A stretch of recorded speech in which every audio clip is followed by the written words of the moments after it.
Coming up on Pet Heroes, a Springer Spaniel puts herself in extreme danger when the life of a young girl is threatened. And if this horse doesn't act fast, its young owner could face the fury of an angry moose.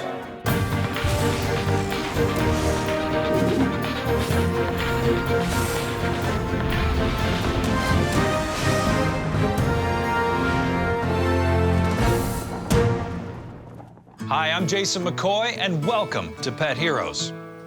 These days, our encounters with wild animals are often confined to zoos. So what happens when we and our pets come face to face with surprisingly dangerous and unpredictable animals on their own turf? Let's look at two stories of people and their pets taking a walk on the wild side. The historic town of Princeton is nestled in a pristine valley in British Columbia's southern interior. It was home to Norma Myers for many years, and she remembers it fondly. Princeton is a lovely little town. It's beautiful scenery, lots of wildlife, very nice, friendly people. If you like hiking, and if you like canoeing, and if you like swimming, this is the place to live. Norma's daughter Heather and granddaughter Allie still live in Princeton. Allie is a busy teenager, dividing her time between volunteering and competitive sports. But her real passion is animals. Good girl. I like dogs a lot. I have a dog right now. She's 5, named Sadie. Allie's grandma has always had dogs. I'm a dog person, yeah. I had a little Heinz 57. You know, he's a lovely dog. Then I had a little Shih Tzu, poodle. I have a little Lhasa Apso cross Bichon. I have a Bouvier. And I have West Highland White Terrier. They're all pretty well all rescue dogs. One of Norma's most remarkable dogs was a Springer Spaniel named Holly, who came into her life in 1998. At 13 years old, Holly was already a senior dog when Norma adopted her. I'd never had a Springer Spaniel, so I really didn't know too much about the breed. And at first, you know, a new dog, I was new, she didn't know me, I didn't know her. It took a little while for us to bond, but once we bonded, she was just a wonderful little dog. Allie was just 4 years old when she met Holly, and even now she remembers how special she was. I was really close to her. I connected with her quickly. She was my best friend when I was little. In the spring of 1999, Allie is living with her grandma Norma while her mom is away planting trees. It's during this time Allie and Holly become fast friends. Allie would play watch TV and have her arm around her. She loved Holly. And Holly was really, really good with kids. Well, Holly was most definitely the center of the family. She held the family together with my being away from home. When they get tired of kicking around the house, Allie and Holly love going for walks with Grandma Norma.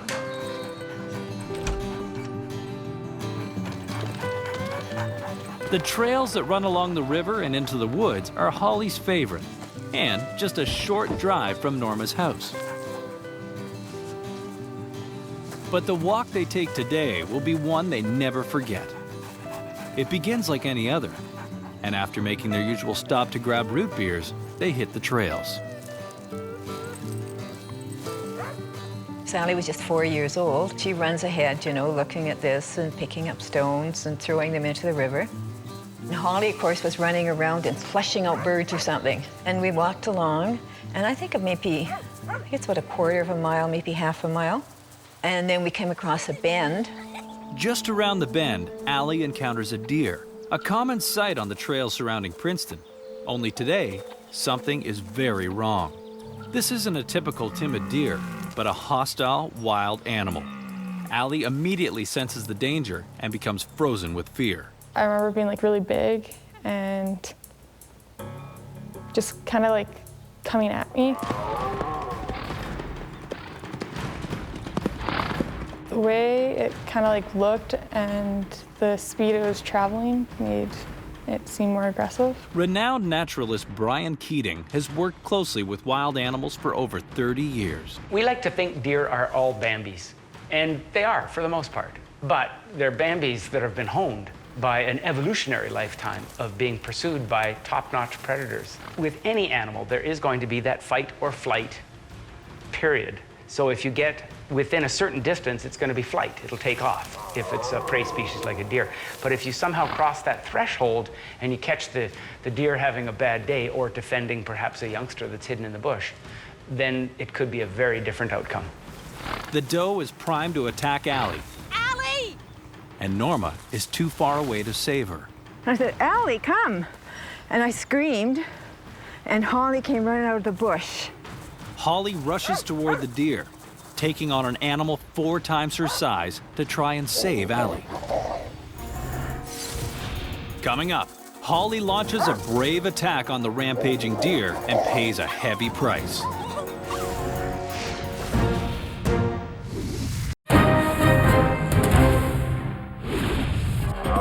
A vicious deer is charging 4-year-old Allie Myers as her grandma Norma watches helplessly too far away to intervene. Allie's only hope is her grandma's dog, Holly. When I screamed, of course, Holly came, because they know, dogs know, and she was looking after her family, right? And Holly can run faster than, of course, than me, than Allie. And if Holly hadn't got there, Allie would have got it. Wendy McClellan is a doctor of veterinary medicine, and she's not surprised Holly came running. Springer Spaniels were originally bred for hunting. They were good at flushing out game and tracking them. They're very alert, so they follow instructions and commands. When Norma called for help, Holly didn't hesitate. She was ready to go. She would see immediately that the little girl was in danger and put herself right in front of her. Holly gets between Allie and the rampaging deer, allowing Norma to pull Allie out of harm's way. But now Holly is in trouble. Then she didn't have a chance, because the deer came right down on top of her. The deer attacks using its powerful front hooves. Their method of attacking is a stiff-legged downward stroke. Their hooves are very sharp. They've got cloven hooves that have very, very sharp edges, powered by very strong muscles in those legs that are designed for getting away. But if they're forced to fight, if they get within that fight or flight distance and you manage to force them to fight for whatever reason, it can be immediate and lightning fast. And that slashing hoof can create serious damage, broken bones, cut skin, certainly damaged body parts. Holly struggles to fight off the deer, but it's becoming clear that she doesn't stand a chance. I had a leash, Holly's leash, and I was trying to hit the deer with it, but didn't even bother. And a deer is just one solid muscle. I couldn't believe how strong they are. So in the meantime, I had this dog laying there bleeding. Holly! The deer is relentless as it pummels Holly. Holly! Norma can't seem to do anything to scare off this crazed animal. But then she remembers the pop bottle. She hopes that spraying the deer may work, and she's shocked by what happens next. Remarkably, the sound alone scares off the deer. I shook it, opened it, and it went like that, and the deer ran away. The danger has passed, but Holly is beaten to a pulp. Norma doesn't know if her dog is going to make it, but she knows that she needs to get her some help, and fast. I knew I couldn't carry her. And a truck came, and I ran and called it down. And the guy said, "What's wrong?" I said, "My dog was attacked by a deer." He said, "Holy crow."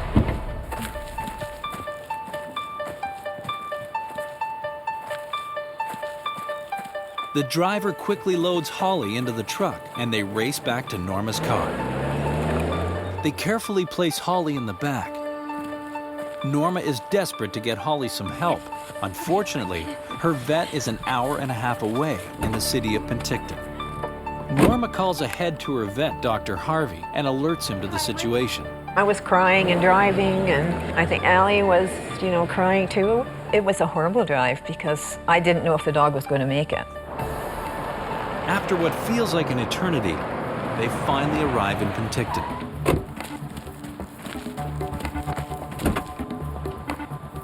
We got to Dr. Harvey, and of course I'm shaking so bad when I got in the car. My knees were going, everything out in the car. I said, "Help me, my dog's in the car."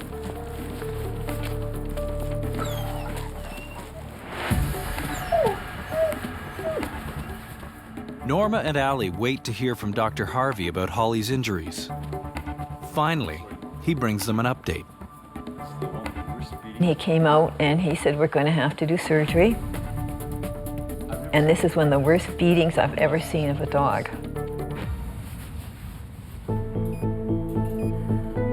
She had a broken leg and ligaments and muscles torn. And she had contusions to the head and to the eye, plus on her body. So she was in there for 2 weeks.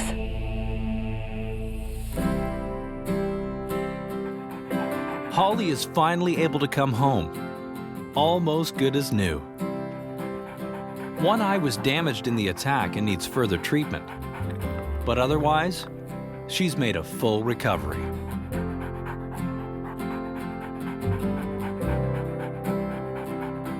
Holly's motivations go back millions of years into the evolution of pack behavior. There's no question that that dog was protecting the pack and came to the pack's rescue. That's what dogs do. When you invite a dog into your family basically becomes a part of the pack. You were a famous little girl, and so was Holly. Holly's amazing heroics made news around the world. She was even voted Dog Hero of the Year and awarded for her bravery in a ceremony at the Toronto Dog Hall of Fame. And there must have been about 200-300 people in the audience. 2 years later, at the age of 16, Holly passes away. But her amazing heroics and her love for her family will always be remembered. Holly was a hero by saving me from the deer and from being brave.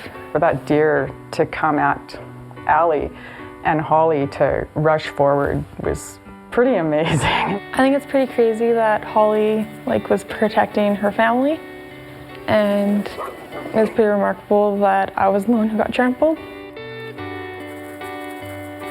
Well, Holly is a hero to us because she protected us and saved us from injury, and because she loved us so well.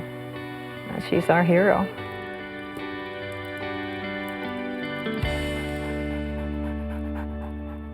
Next on Pet Heroes, a walk in the woods threatens to turn deadly for a young girl and her horse when they come face to face with an angry mother moose.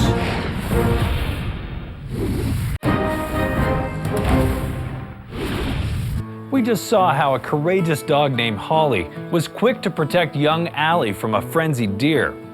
Next, we meet Shelby Lynn and her trusted steed, Jessie. Shelby Lynn Latimer lives on a farm just outside Mattawa, Ontario.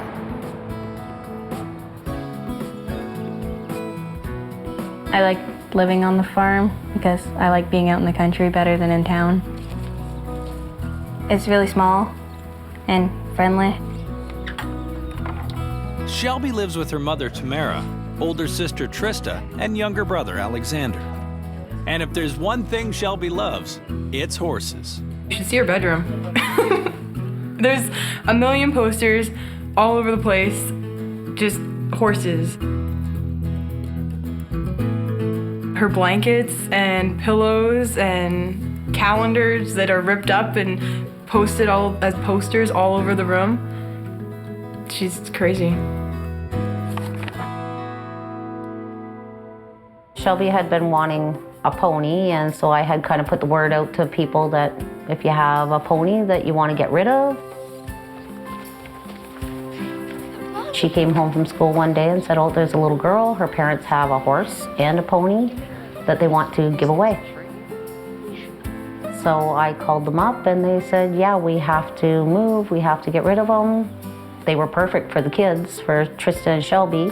She's a star. Shelby gets Star, a beautiful little pony. And Jessie, a 22-year-old gelding, will be Trista's. Shelby was smaller, she had the pony and Trista had the horse so that they could ride together.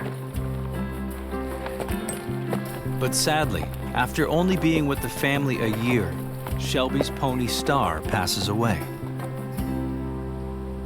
She was sick when we got her, she had asthma, and it was a cold night, and she died during the night. Shelby is devastated by the loss of her pony. Tristan knows that horses mean the world to her little sister and decides to give Jessie over to Shelby.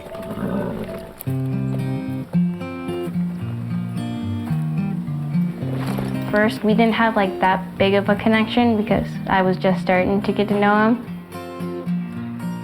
I started out, I was walking him, right, and I just brush him and I'd take care of him. One afternoon, before heading out for a walk, Shelby's mom tells her she'd better take Jessie with her for safety. Shelby has only had Jessie for a few days, and it's the perfect opportunity for the two of them to bond. Well, you have to tell your kids, they have to, number one, let you know when they're going outside. And when they're out walking and that, well, don't go alone. Careful. Shelby and Jessie walk down a quiet little road that runs along the edge of their farm. It's not long before Jessie senses something is up.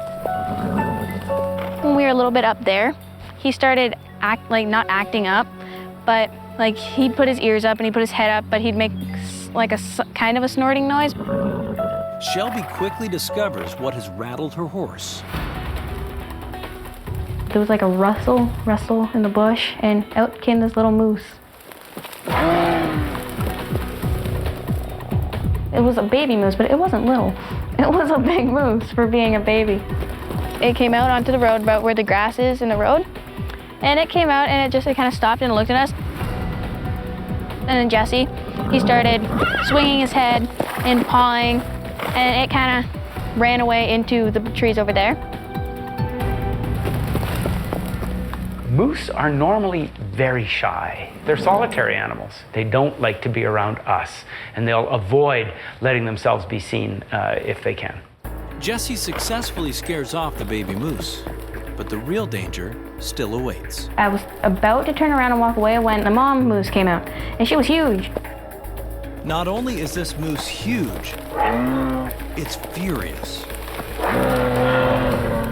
Like any animal defending its young, a moose will put a lot of energy into ensuring that that young is safe. She'll always be within a certain area of that moose, but if she perceives a threat, she'll be there very, very quickly. I was completely froze from seeing the moose. I was just froze. I was like, oh my God, because I thought I was gonna die. She was like 7 feet tall, and I was really small. And so I froze. And Jesse, he stopped doing everything he was doing, like pawing and snorting. He stopped doing everything. And he took a couple steps forward and then stood kind of on an angle, like in front of me. Horses interact through body language. That horse would have definitely perceived a negative body language from that moose and would have interpreted it as danger. And that horse obviously interpreted the child as part of the horse's herd. Otherwise, the horse just would have left. The moose has started to advance on Shelby, but Jessie is quick to react. After shielding a terrified Shelby from the danger, Jessie does something even more valiant. He was standing there all calm, and all of a sudden he slapped himself, kind of with his lips, on his side. And I kind of took that as a gesture to get on, we have to leave. Without the help of a saddle, Shelby struggles to get on Jessie. So I just kind of threw the lead rope over Jesse's neck, and I jumped with all my might. He was standing like this, and he just kind of spun and then took off that way, like straight home.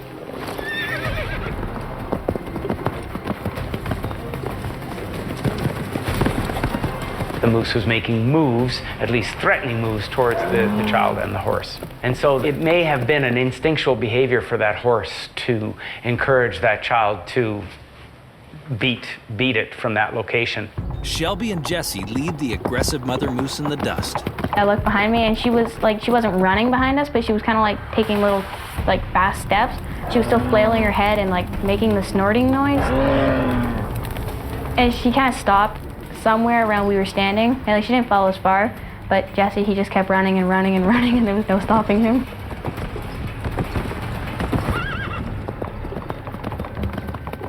Well, I was really, I was scared because it was faster than he's ever ran before, right? So, and I was flailing everywhere as he's running, so I was kind of pumped about that, but yet I was so scared because like there was this 7-foot-tall moose could have killed me. Shelby makes it back to her mom, shaken but eager to tell her frightening story. Initially, when I saw Shelby coming back to the house, I was upset because she was galloping, and you're not supposed to gallop back to the house. But when Shelby came in the driveway, I saw her face, and she was like, "Mom, Mom, Mom," and she's, I guess, kind of scared and excited and just, wow, you know, look what just happened. Shelby's mom is surprised and grateful to learn that Jessie, a horse her daughter barely knew, had saved her life.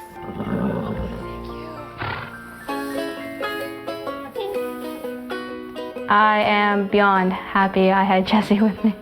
Because if I had up, I probably wouldn't be here right now. Shelby and Jessie are best friends. Everything she does is about Jessie. Her Facebook is about Jessie. Jessie's her world right now. But he waited for her and defended her, so yeah, I think he's a hero. I'm glad he was there. Jesse's a hero, really, for not giving in to his prey instinct to bolt. There was nothing stopping him from saving himself, so he was a hero for sticking around until she got on and he could take them both to safety. I think Jessie saved my life, because I probably would have died if he wasn't there. Jessie is a hero. He's my hero. Many of us enjoy spending time in the great outdoors, but we're often unprepared for close encounters with wild animals. Luckily, our pets are more in tune with their instincts and are willing to come to our aid. Jessie's quick and decisive action helped prevent a disaster when Shelby Lynn found herself in dangerous proximity to an aggressive mother moose. And despite her small size, Holly didn't hesitate to put herself between Allie and a rampaging deer, a decision that almost cost her life, but saved her young friend. For more information, visit cmt.ca/petheroes.